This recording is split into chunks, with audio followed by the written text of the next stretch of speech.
On Friday, June 12th, 2026, Elon Musk became the first person in human history to cross a net worth of $1 trillion.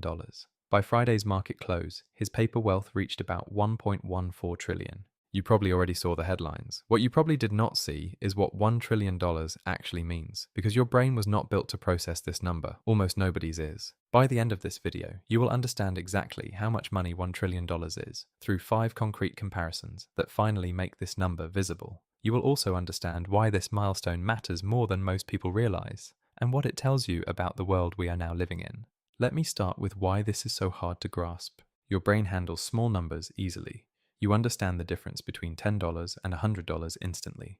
You understand the difference between 1,000 and 10,000. Most people can roughly understand $1 million, since it represents what a typical American might earn across a working life. $1 billion is where the wheels come off. Most people think they understand a billion because the word sounds similar to million. They do not. 1,000,000 seconds is about 11.5 days. 1 billion seconds is about 32 years. That is the difference.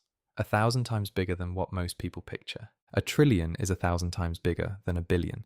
If you spent $27 million every single day, every day of your life, starting at birth and continuing until you turned 100 years old, you would only just barely run out of money at the end of that lifetime. $27 million a day for 100 years.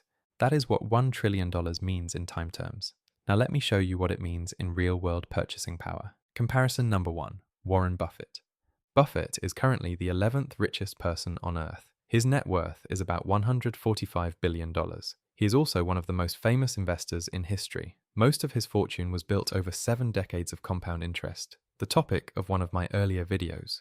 Elon Musk's wealth at Friday's close was equivalent to roughly 7 Warren Buffett's. Stack the lifetime accumulated fortune of the most successful investor of the modern era on top of itself 7 times, and you get what Musk owns on paper today. Comparison number 2. The next 3 richest people on Earth combined. After Musk, the second richest person is Larry Ellison at about $350 billion. Third is Larry Page at about $290 billion. Fourth is Sergey Brin at about $280 billion. Add them all together and you get about $920 billion. Musk alone has more than the combined fortunes of the next 3 richest people, by a margin of $200 billion. Comparison number 3. The American space program. NASA was founded in 1958. Since then, the agency has put humans on the moon, launched the Voyager probes that have now left the solar system, built the International Space Station, deployed the James Webb Space Telescope, and run thousands of other missions. Every dollar NASA has spent on space since its founding adds up to roughly $800 billion in inflation-adjusted spending. Musk has about $200 billion more than NASA's entire 68-year cumulative budget.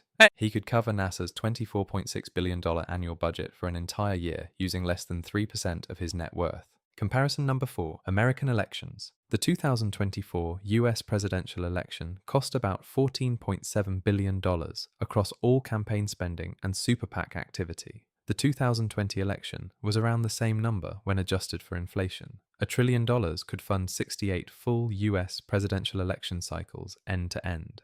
That means Musk could personally finance every Democratic and Republican campaign, every Senate race, every House race, every super PAC, every dark money group, in every general election in the United States for the next 270 years.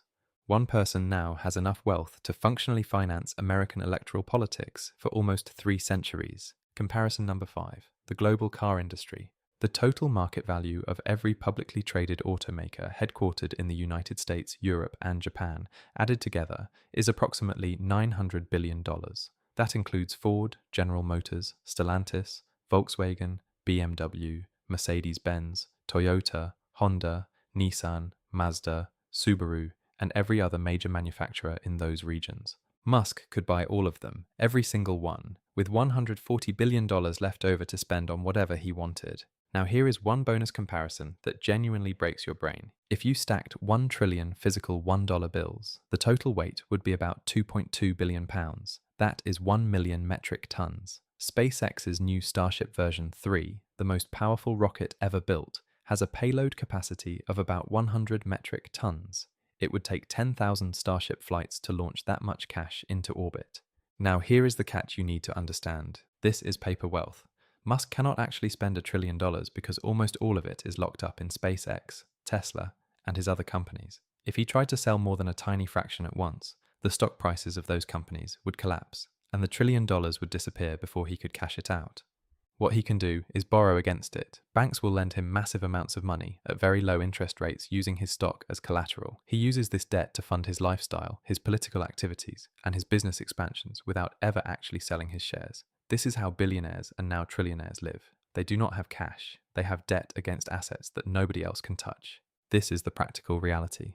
He cannot withdraw $1 trillion from a bank account, but he can effectively spend hundreds of billions through borrowing while still owning the stocks that generated the wealth in the first place. Most regular people pay interest on credit cards. Trillionaires pay interest on lines of credit collateralized by assets that grow faster than the interest accrues. The math benefits one side and only one side. Here is the broader takeaway.